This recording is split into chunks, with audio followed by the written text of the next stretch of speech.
Hey Caroline, this is pretty much exclusively for my best friend, Caroline Miller. So if you're not her, it's not for you.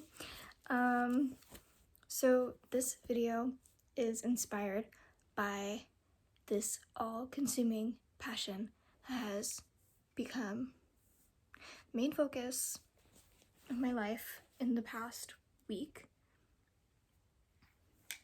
which is Sex and the City. I just got out of the shower, got done brainstorming. We're gonna talk about it. So this video is basically about not why like Sex and the City is like good or like important or like analyzing it at all, because like that's not what I want to do. This is literally just like why I like it and like why I think it's good and like why I think it's good to me and like people who are exactly like me. So basically going over like a plot summary because Caroline has not seen it. So I am literally only halfway through the show, but I was really bored, so I'm doing this prematurely. So basically the show follows 4 women: Charlotte, Carrie, Miranda, and Samantha. And Carrie is the main character, and the whole show is basically based around her column that she writes for the local paper called Sex and the City. And in it, she basically talks about like interpersonal relationships and sex in the city and her friends and herself and her relationships. It's all very cool and hip of her. She's a very cool lady, but she's also crazy. We'll get into that.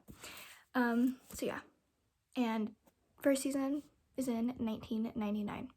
It goes from there. Took some notes in my stench book. Okay.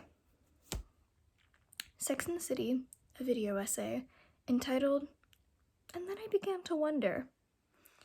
Today is January 17th, 2025, and I, like many other 17-year-old girls, spend my time enjoying mindless media consumption as a way to give life meaning. If I'm not watching it in TV and I'm not consuming something meaningful, then did that experience even happen? Why did I do that? That was so Carrie of me. Yeah. In a place of seemingly nothing going on, I believe that I need the opportunity to live vicariously through 4 women who are doing literally whatever they want. And they are happy-ish. And they are taking the exact same mentality that I have in my head and they are applying it to their real lives. And I think, truly, before we get into it, I need to say that I'm a Carrie. Through and through, 100%, no doubt about it. I was recently told this by someone who shouldn't have an opinion on it, but I think I already told you that. So, the first thing I want to discuss is how Carrie Bradshaw invented the public diary. So, I do want to say that Sex and the City was a book, and then it was a show. And then there was what's it called whenever they make like the movie and they make a second movie that's like before prequel? There was a prequel written called The Carrie Diaries, which is about when Carrie Bradshaw was a teenager and like her first boyfriend and like her OG best friends. It's not very good. From what I've heard, the books are not that good, but the show's great. And then they ended up making a show about Carrie Diaries, and in my opinion, the girl they cast to play Carrie is too normal looking. It's my hot take.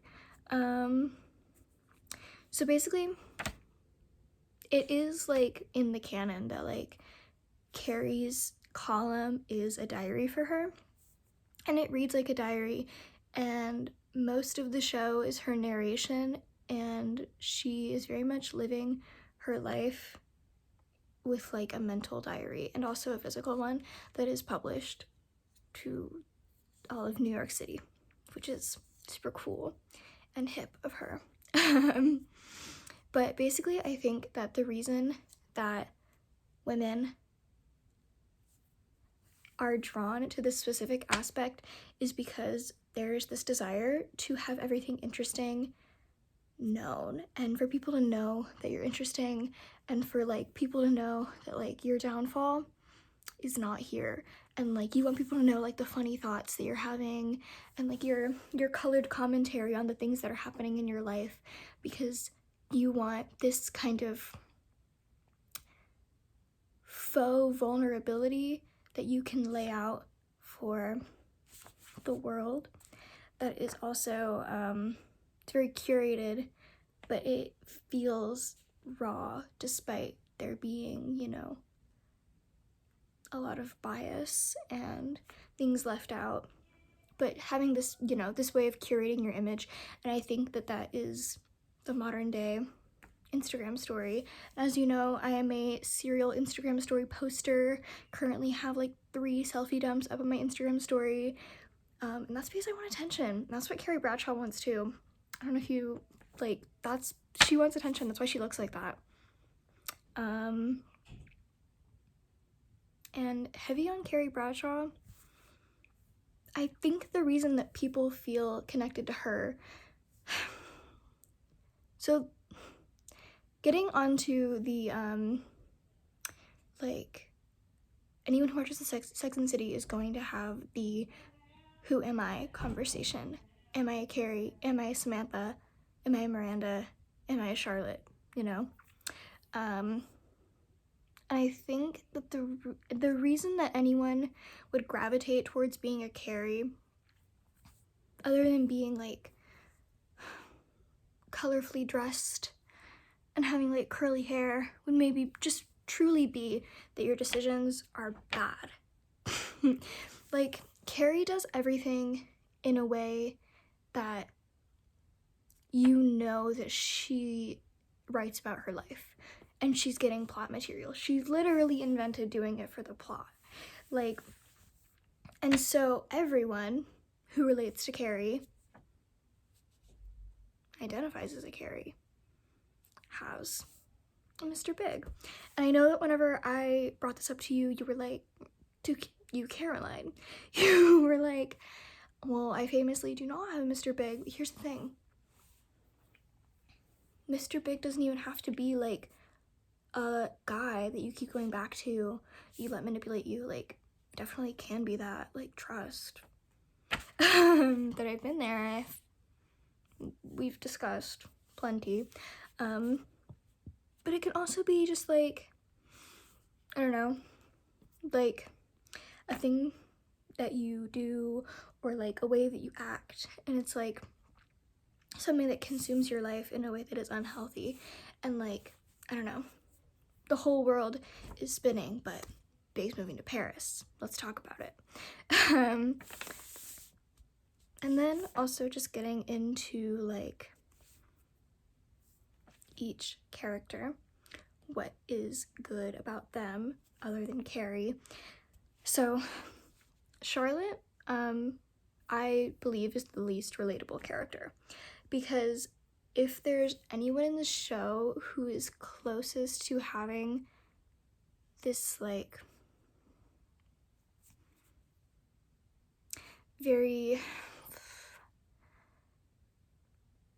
maintained lifestyle where she has these ambitions that are very in line with what is expected of her as like a woman of like her social class, like, what do people even relate to about her? I think what people relate to about her is that she isn't like as bold as the rest of the girls, and she still has her moments. Like, she still gets out there, you know?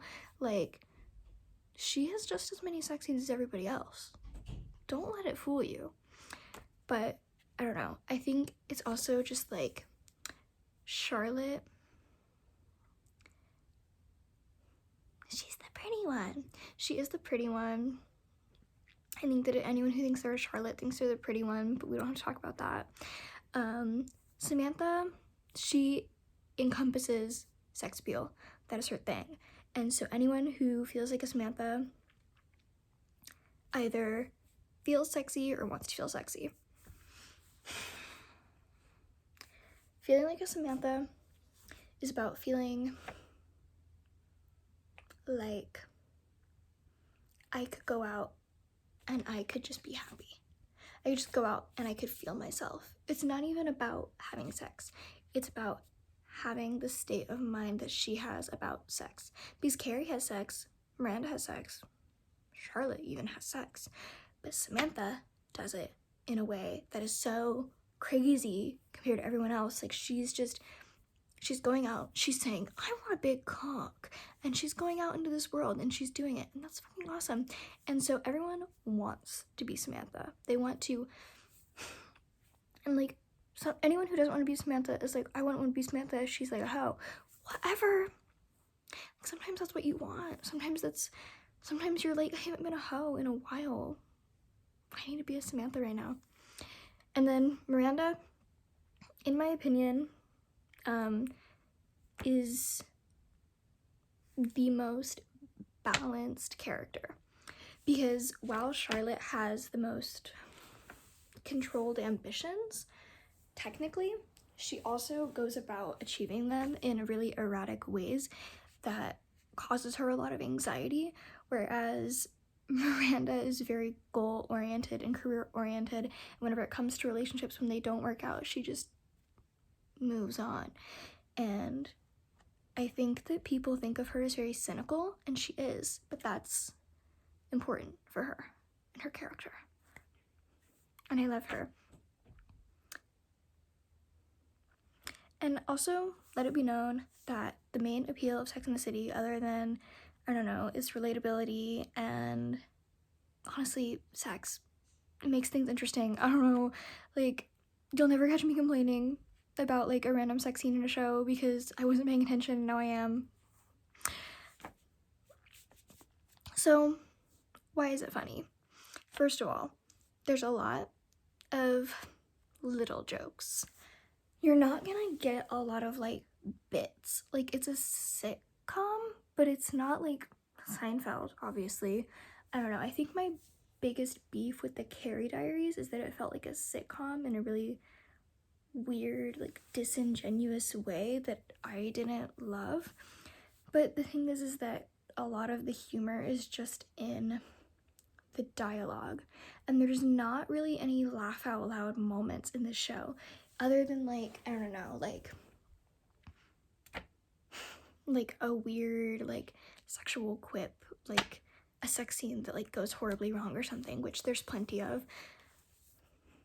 But that, yeah, I think it's funny because there's something about putting yourself in those shoes, imagining you and your girls out to brunch on Saturday morning, and one of your friends goes, you know, I just love a big cock, and then everyone's like, oh my god, you can't say that here.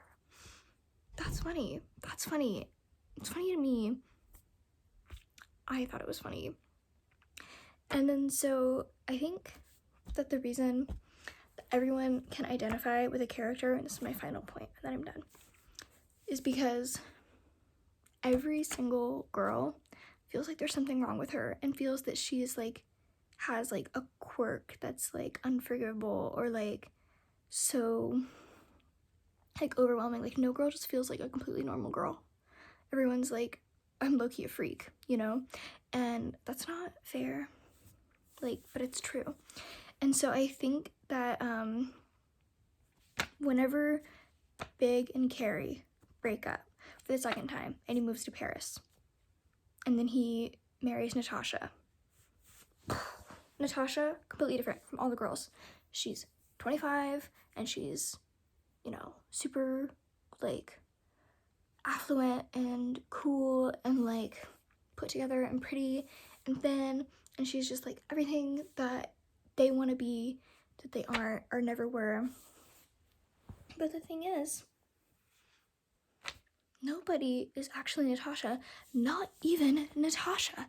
Because when her marriage inevitably, and like we know that her marriage with Big doesn't work out, no one is winning. Like everyone has a moment where they are or they feel like the other woman. So like honestly, when Carrie feels throughout the show like, oh, like I'll never be as good as Natasha, or like anything like that, or like, oh, I'm a fucking mess, like everyone feels that way. Like everyone feels like shit, and that's why the show is good, because like everyone fucks up and everyone feels bad, and like that's what it is. Anyways, yeah, that's that. Love you.